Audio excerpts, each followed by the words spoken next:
hace ya un domingo, dos, estoy haciendo de los sermones artículos para leer en mi página web. Por ahora un día tendremos página de la iglesia, pero ricardodaglio.org. Ahí están los artículos tomados del sermón para que uno pueda leer. No es el sermón, sino un artículo basado en el sermón. Y ustedes pueden, por eso generalmente lo puedo enviar juntamente con el sermón y lo pueden tener. Así que tengan eso en cuenta. Y bien, vamos a abrir nuestra Biblia en el libro de Isaías. Isaías capítulo 29. Hoy va a ser un sermón particular.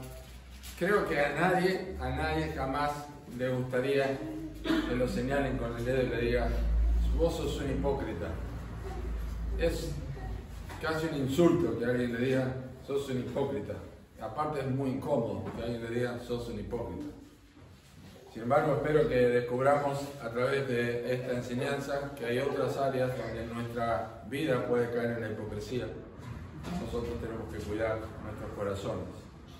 La peor hipocresía es aquella que es la hipocresía religiosa, la hipocresía con Dios. Por eso el sermón de hoy se titula Labios sin corazón y está basado en Isaías capítulo 29. Nosotros vamos a leer de este libro profético desde el versículo 1 hasta el versículo, yo no abrí mi Biblia todavía, o sea, no abrí en Isaías 29, hasta el versículo 16.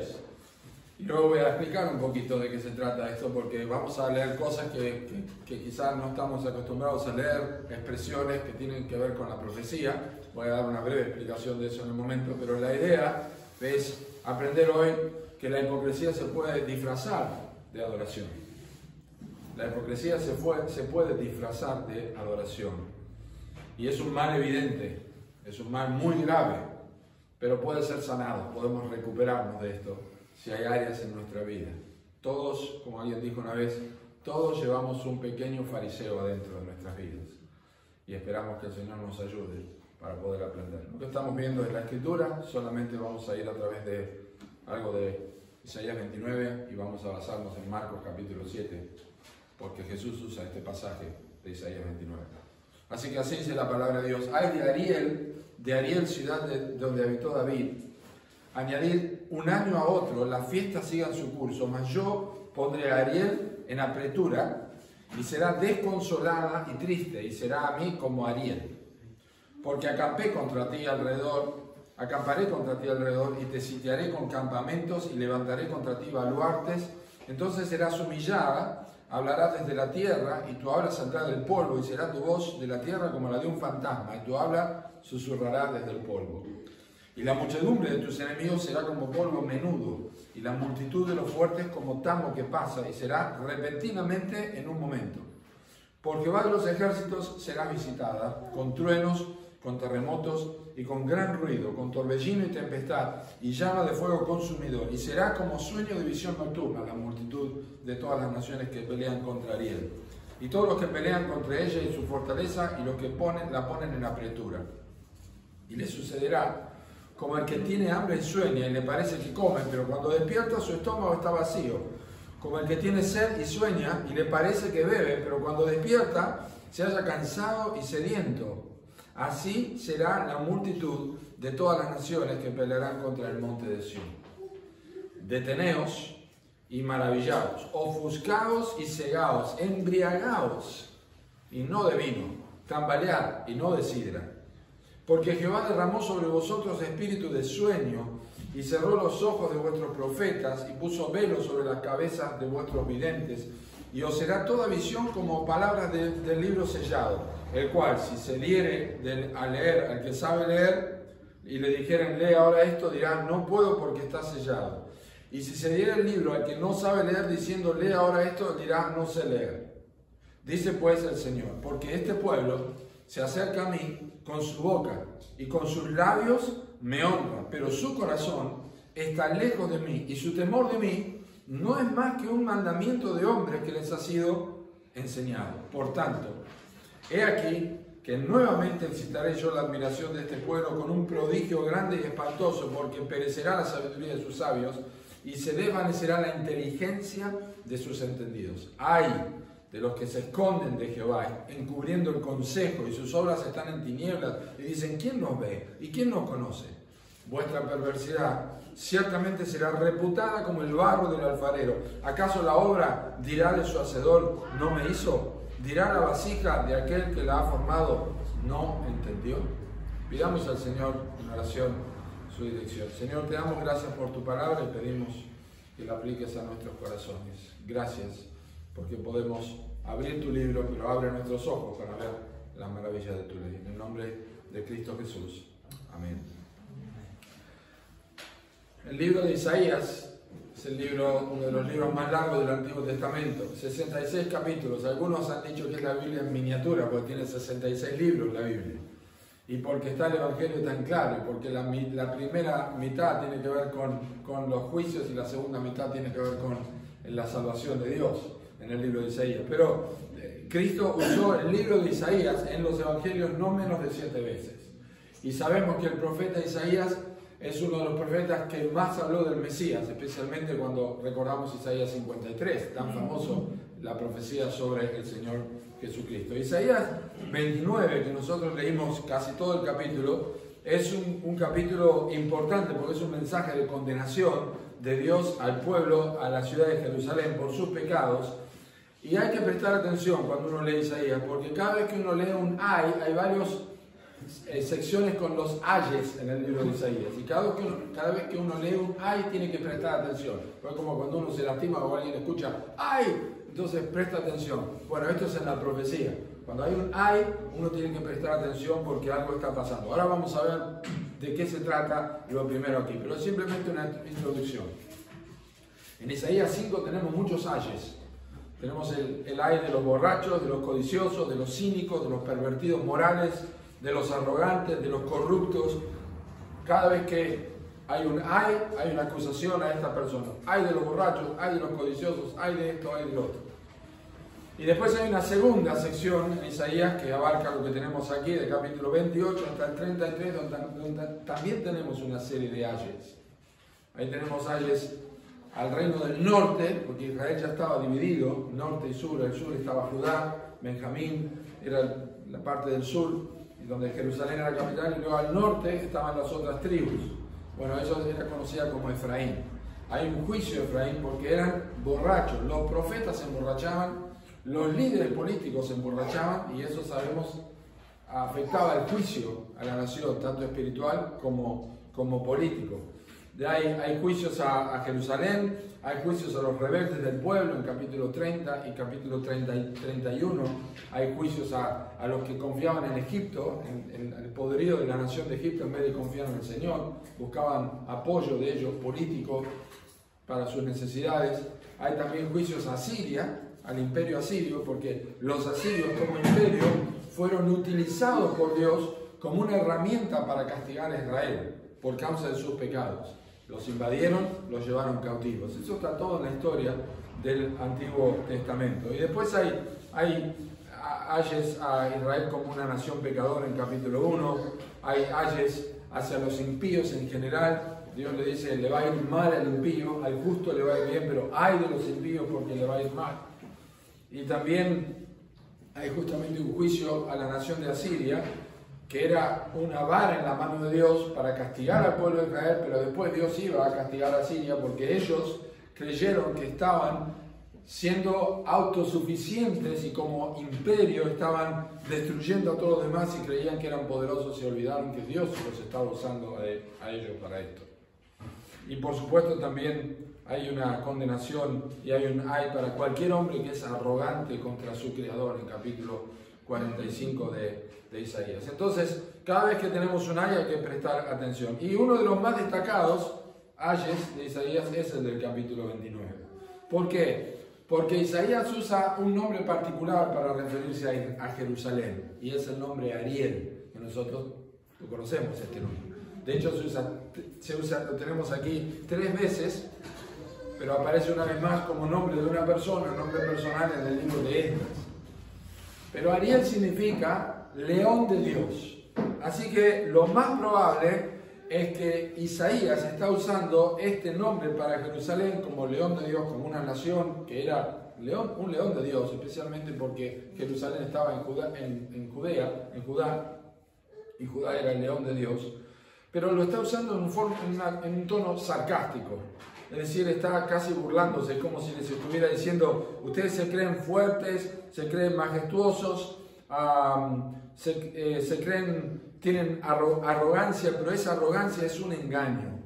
La grandeza de ustedes está a punto de desmoronarse y su fuerza se va a desvanecer en un juicio inminente. Eso es lo que le está diciendo. Ustedes se creen fuertes, ustedes se creen leones, pero realmente van a ser devorados completamente. La burla se centra en una discrepancia que había entre el orgulloso, que tenía un autoconcepto en sí y que creía que ellos eran autosuficientes y la caída iba a venir de forma inminente.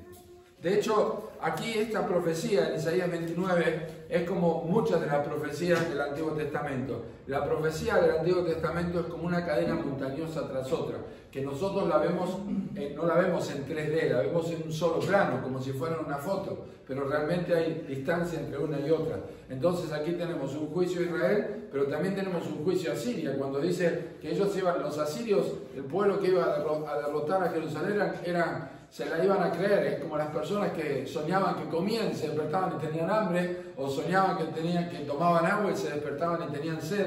Y eso pasó en el tiempo del rey Ezequías, porque el rey Sennacherib, que rodeó Jerusalén, dijo: yo te voy a destruir, no hay Dios que te pueda librar, los dioses de otras naciones no pudieron hacer nada, pero vas a ver que en un momento va a ocurrir esto. Ellos creían que iban a vencer, pero en una noche 185.000 asirios murieron. El rey se volvió avergonzado, Sennacherib, a Siria, y en el templo de su dios Nisroch lo mataron sus dos propios hijos. Así que hay una mezcla allí de cosas, y a veces los judíos pensaban que esas liberaciones eran completas y definitivas, pero no era así, porque ellos no cambiaban su corazón. Ellos seguían teniendo hipocresía. Al punto tal que en el capítulo 29, antes de decir ustedes se acercan con la boca, pero el corazón está lejos, lo que está diciendo es: miren, los profetas, los videntes, los que tienen que realmente entender, le vamos a dar un libro sellado que solamente los videntes pueden entender. Van a decir: está sellado, no lo puedo ver, no entiendo.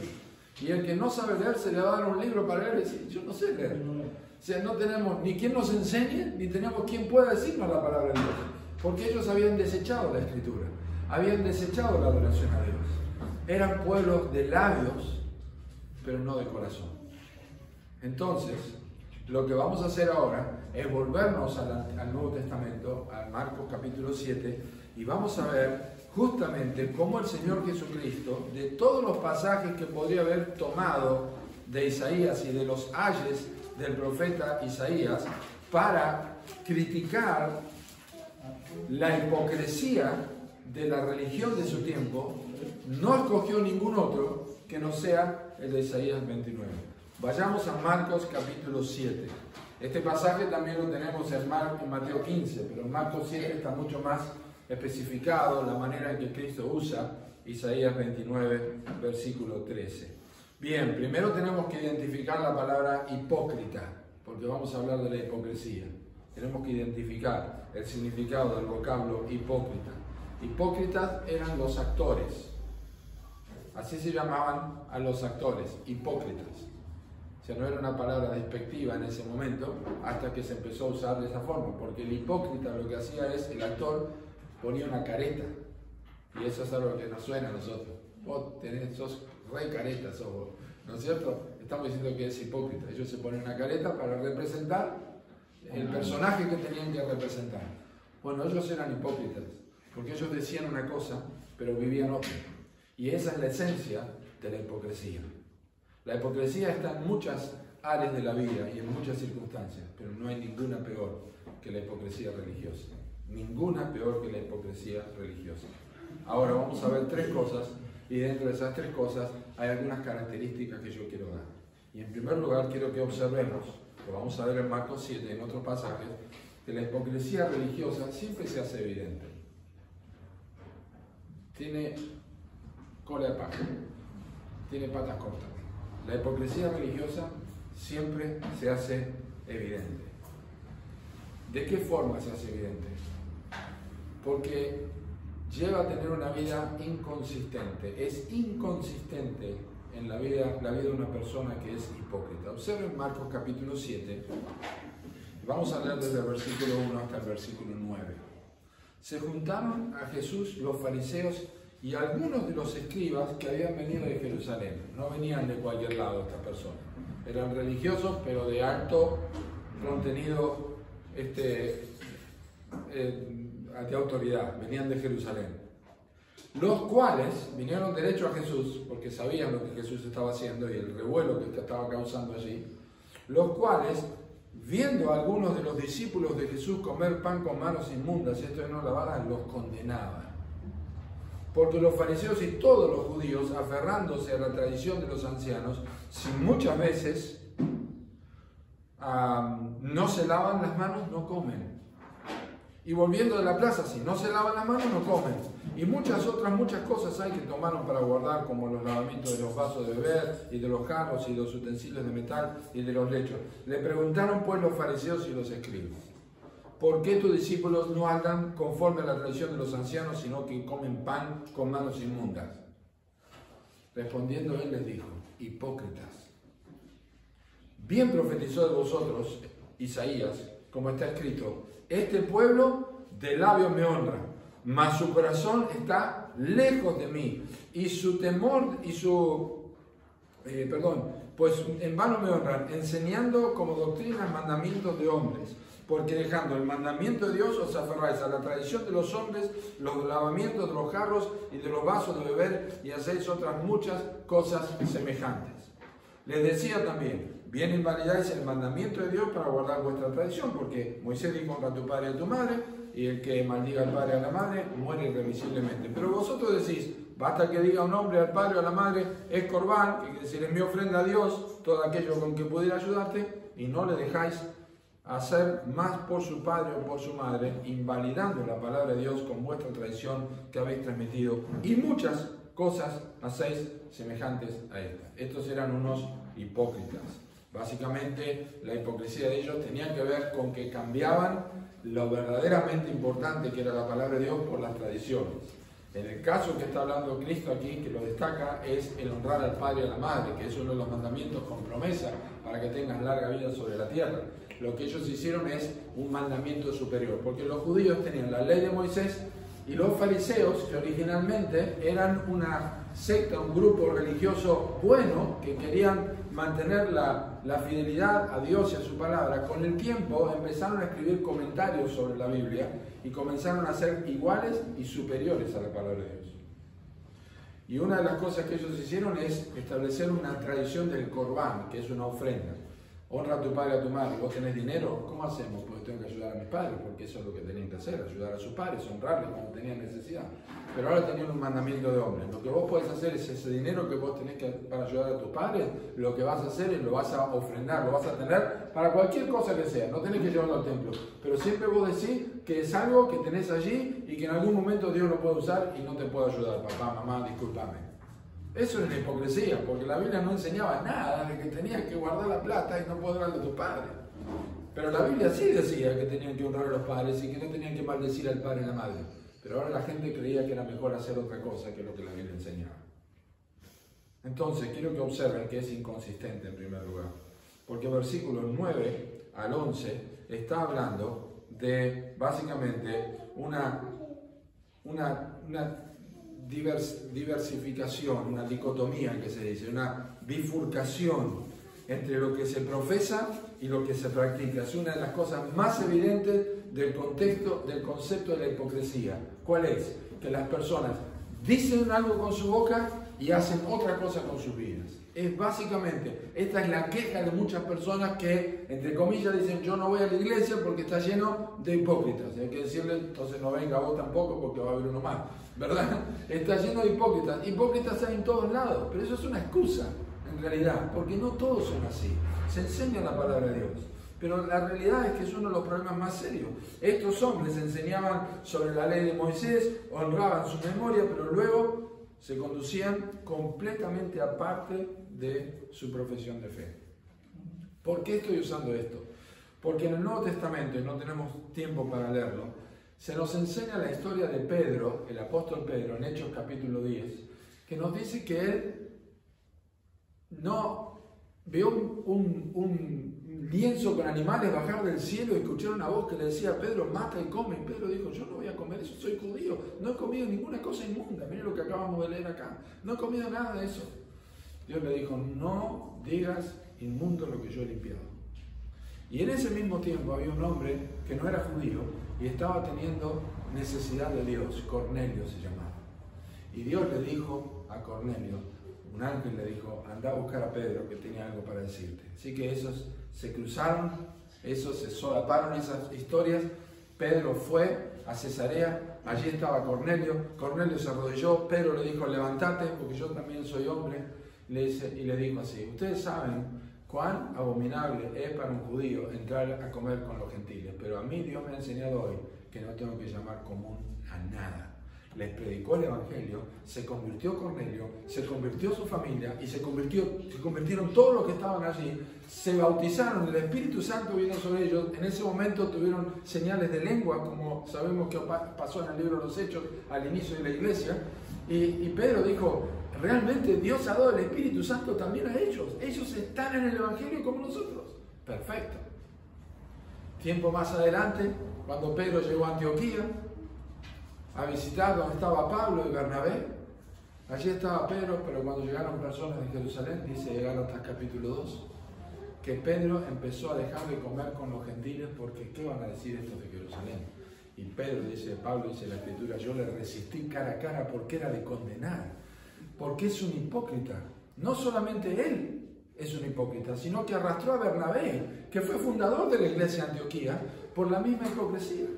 Entonces estamos hablando de que lo que está haciendo Pedro aquí es tener una inconsistencia entre lo que él profesaba, que el Evangelio había llegado a todos, pero ahora él estaba viviendo de otra manera. Y por eso la hipocresía no se puede ocultar, porque cuando nosotros decimos que vivimos una vida de santificación, pero en nuestra vida privada nosotros sabemos que no es así, que la lectura de la Biblia es ignorada, que no tenemos tiempo de oración, que perdemos tiempo en un montón de cosas, pero decimos que amamos a Dios, somos realmente inconsistentes.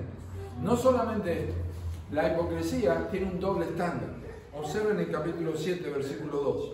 Dice que los fariseos y los escribas llegaron y cuando vieron a algunos de los discípulos que estaban comiendo pan, ni siquiera habían hablado con ellos, los vieron comer pan con las manos sin lavar, por la duda, no sé si lo habían visto, si se lavaron o no, pero los vieron comer pan con las manos sin lavar. ¿Qué dice el texto? ¿Qué hicieron?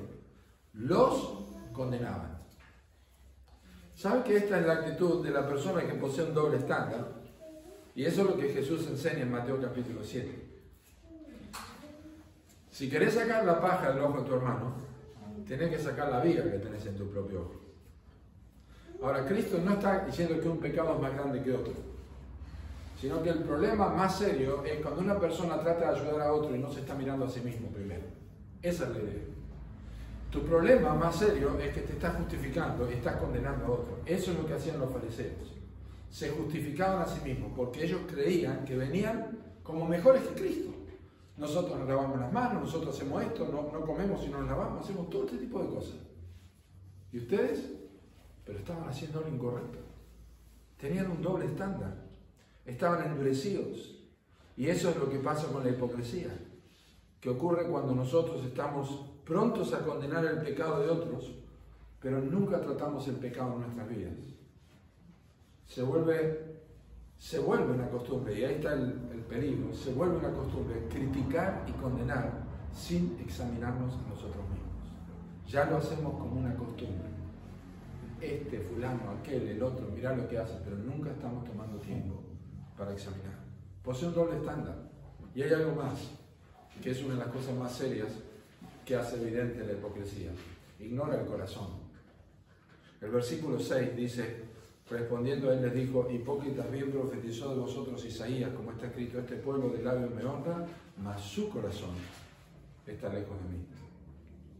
Lo que tenemos que entender es que tanto Isaías como Jesús, como otros profetas y como en literatura poética también, muchas veces se utiliza una parte del cuerpo para hablar del todo.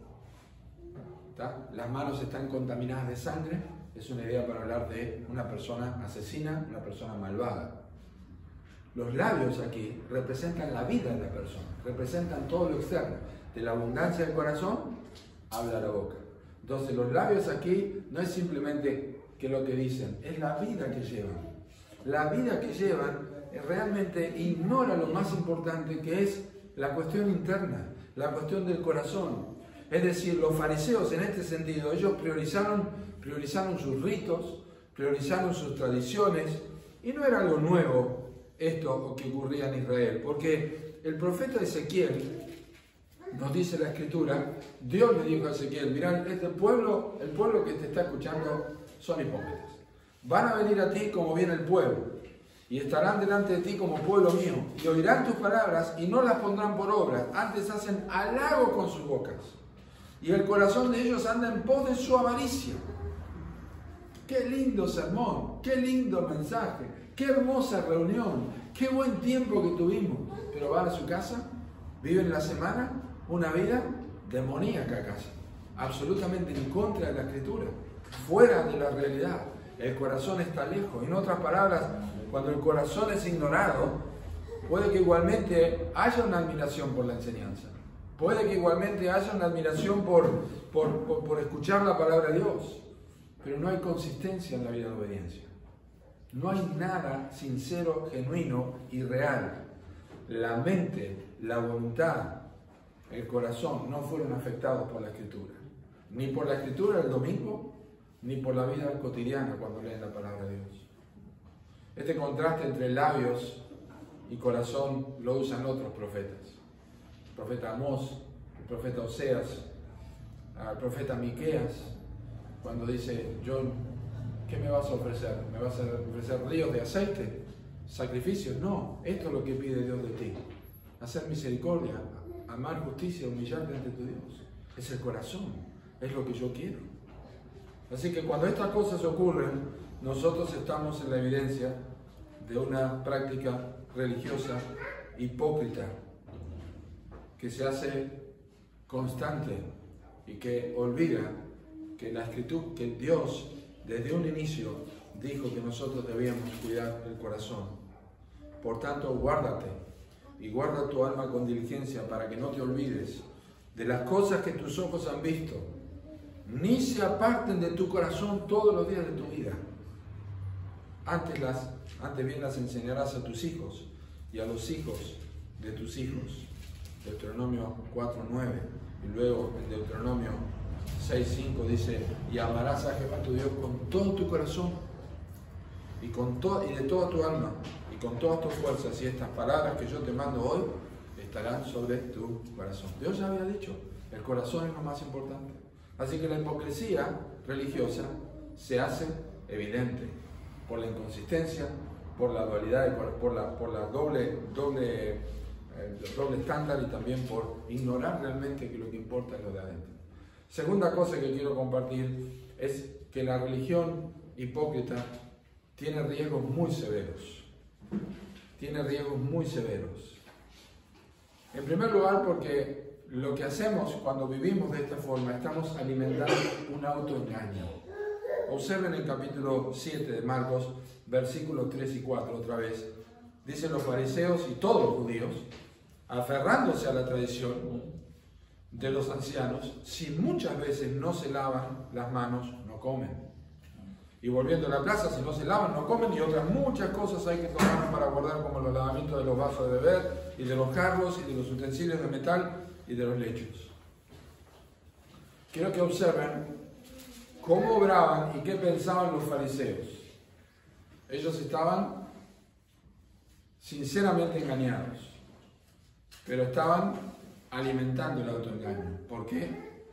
Dice que se aferraban a la tradición. Esa palabra significa alguien que está agarrado de algo y no lo quiere soltar. Creían que esa era su satisfacción. ¿Cómo se veía esto? Bueno, el proceso de lavado de manos, que no era un simple acto de higiene. Los judíos tenían que poner sus manos de esta forma y tenían que echarle agua, pero no agua de cualquier lado, tenía que ser agua pura, de una fuente no contaminada, y tenía que correr hasta los codos. El agua tenía que correr y tenían que echar 1, 2, 3 veces. Después tenían que lavar los platos 3 o 4 veces en una fuente de agua pura y tenían que hacerlo siempre. Y escuchen, si ellos no podían hacer esto, no comían, pero eso es otra cosa que vamos a ver en un momento. Era el ritual antes de comer la comida principal, que era el pan. Y ese ritual se basaba en la tradición, dice ahí, de los ancianos, no en las escrituras. La tradición de los ancianos era un conjunto de reglas que eran comentarios del Antiguo Testamento, especialmente el Pentateuco.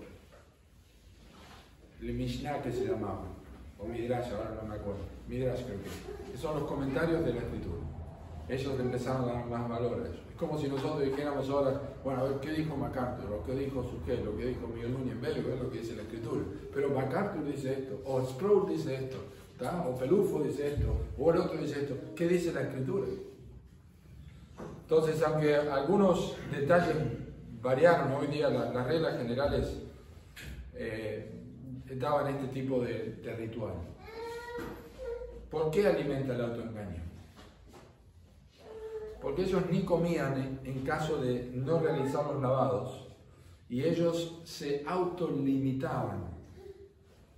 Y ellos creían que esta autolimitación les concedía justificación delante de Dios. Entonces, por eso decimos que la hipocresía es un alimento para el autoengaño. Porque no es simplemente que la persona sabe que está yendo en contra de la Escritura. Cree que ese tipo de conducta es lo que Dios quiere para ser aceptado delante de Dios. No es ni otra cosa que lo que pasa hoy día. La gente no admite que la única forma de encontrar delante de Dios la paz es a través de la justicia de Jesucristo, no de mis obras, no de mis actos, no de mi piedad, sino a través de la justicia de Cristo. Y eso destripa mi orgullo. Dios me dice, nada de lo que me das me sirve. Todo lo que yo te doy es necesario, es Jesucristo. Y eso es lo que pasaba con ellos. ¿Cuántas cosas nosotros hacemos creyendo que vamos a obtener el favor de Dios? Muchas cosas hacemos. ¿Cuántas veces has leído la Biblia pensando que si no lees, ¿qué me va a pasar en el día? Si no oro, ¿qué va a pensar Dios de mí? O si no voy a la iglesia, hay que venir siempre a la iglesia a escuchar la palabra de Dios, pero tengo que hacerlo porque si no, Dios no me va a bendecir en mi trabajo, o no me va a pasar esto, o quizás si... Bien, es un autoengaño. En segundo lugar, es venenosa, por eso es severa el peligro. Es venenosa, ¿por qué lo sabemos? Miren, hay un pasaje en Mateo capítulo 23 donde justamente el Señor Jesucristo condena a los hipócritas fariseos. En Mateo 23, versículo 15, que dice así: hay de vosotros, escribas y fariseos hipócritas, porque recorréis mar y tierra para hacer un prosélito, y una vez hecho, le hacéis 2 veces más hijos del infierno que vosotros. Un prosélito es un discípulo. Un prosélito es un discípulo. Y siempre los prosélitos eran personas que no eran judías, pero como que abrazaban la religión judía.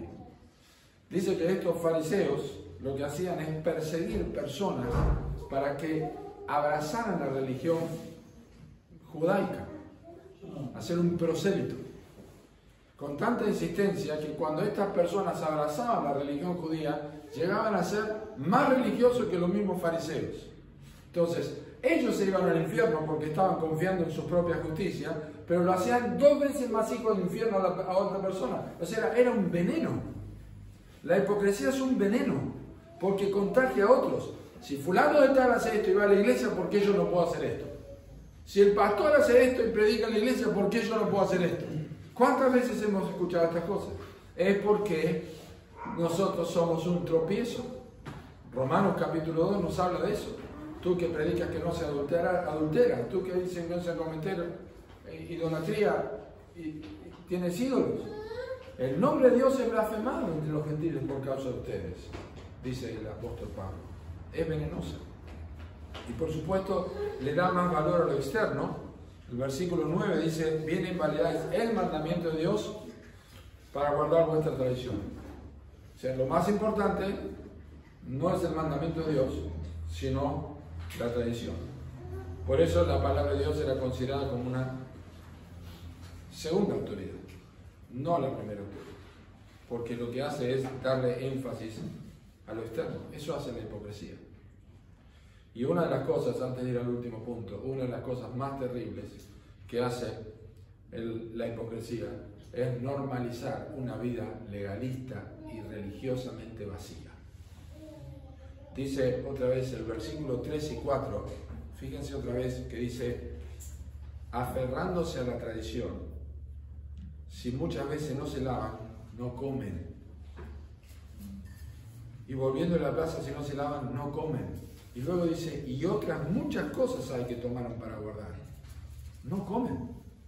El legalismo es la filosofía que dice que a través de ciertas reglas y ciertas cosas que yo hago, voy a encontrar la justificación delante de Dios.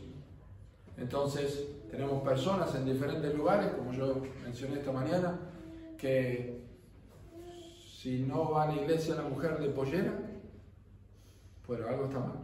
Si no se afeita el hombre, o si no usa corbata, o si se corta el pelo una mujer, o si se pintó, o si hizo esto el varón, o si están sentados juntos el hombre y la mujer, no están de cara. Cuidado con todo eso. Pero si hacemos eso, ¿tenés televisor en tu casa?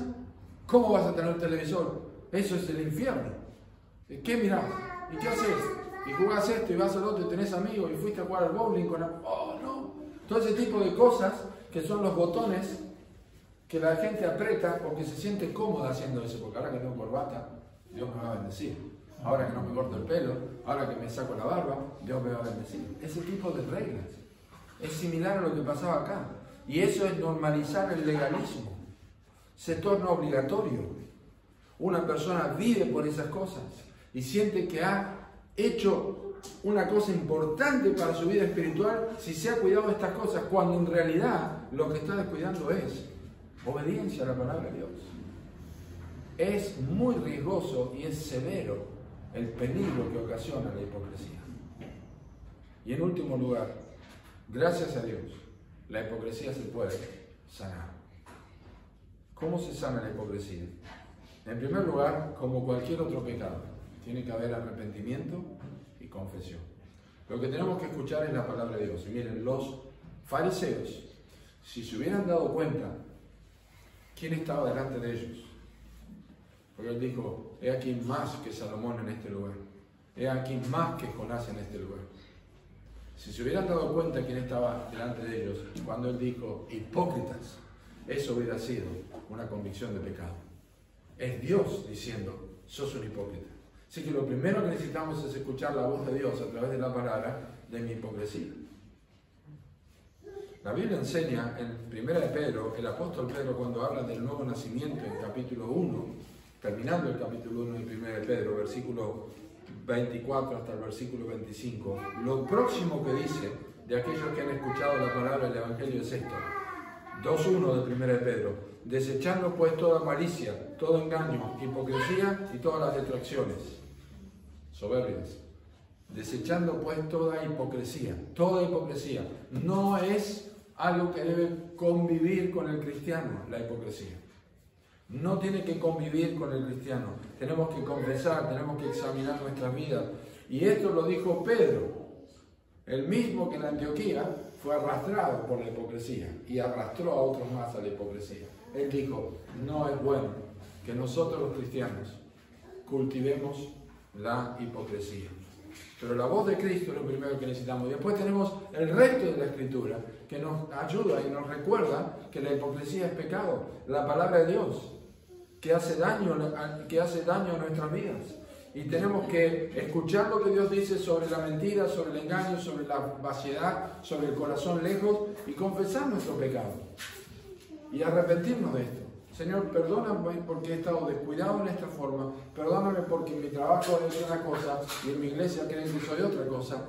Y la verdad es que, Señor, perdóname, porque no he estado haciendo las cosas correctamente, he sido un hipócrita. Confesamos. Y por supuesto, esto debe reconocer que lo que Dios está buscando es una adoración genuina del corazón. Número 1, entonces, Para sanar la hipocresía tenemos que arrepentirnos y confesarlo como pecado. Número 2, nosotros tenemos que regresar a la Escritura. Necesitamos la palabra de Dios. ¿Qué hicieron los fariseos? El mandamiento de Dios de lado, la tradición de los hombres. Nosotros tenemos que recuperar la palabra de Dios y dejar aquellas cosas que realmente no sirven para nuestra vida. Tenemos que retomar la Escritura. ¿Qué dice la palabra de Dios? Bueno, Juan 4:24 dice que los que adoran a Dios tienen que adorar en espíritu y en verdad. Y escuchen este pasaje, ya para ir terminando. Escuchen lo que dijo el rey David cuando él pecó cometiendo homicidio y cometiendo adulterio. Dijo así, cuando confesó su pecado en Isaías, en Salmo 51 que hoy cantamos, crea en mí, oh Dios, un corazón nuevo, limpio. Él dijo en versículo 16, porque no quiere sacrificio que yo lo daría. Todo eso externo que uno ve, no quiere sacrificio que yo lo daría. No quiere ese holocausto. El holocausto era la ofrenda que se quemaba completamente toda para Dios. No lo quieres. Pero escuchen lo que dijo en versículo 17. Los sacrificios de Dios son el espíritu quebrantado. El corazón contrito y humillado no despreciarás tú, oh Dios. ¿Qué entendió David? Entendió que el corazón, la verdadera adoración, no pasa por lo externo, pasa por el corazón. Y la Escritura nos enseña eso y una y otra vez. ¿Cómo yo puedo saber que mi corazón está realmente quebrantado y que mi corazón es un sacrificio para el Señor? ¿Lo sabemos? ¿Cómo? Romanos 12, capítulo 12, versículo 1. Os ruego pues, por la misericordia de Dios, que presentéis vuestro cuerpo en sacrificio vivo, santo, agradable a Dios, que es vuestro culto racional. No os conforméis a este siglo, sino transformaos por medio de la renovación de vuestro entendimiento para que comprueben cuál es la buena voluntad de Dios, agradable y perfecta.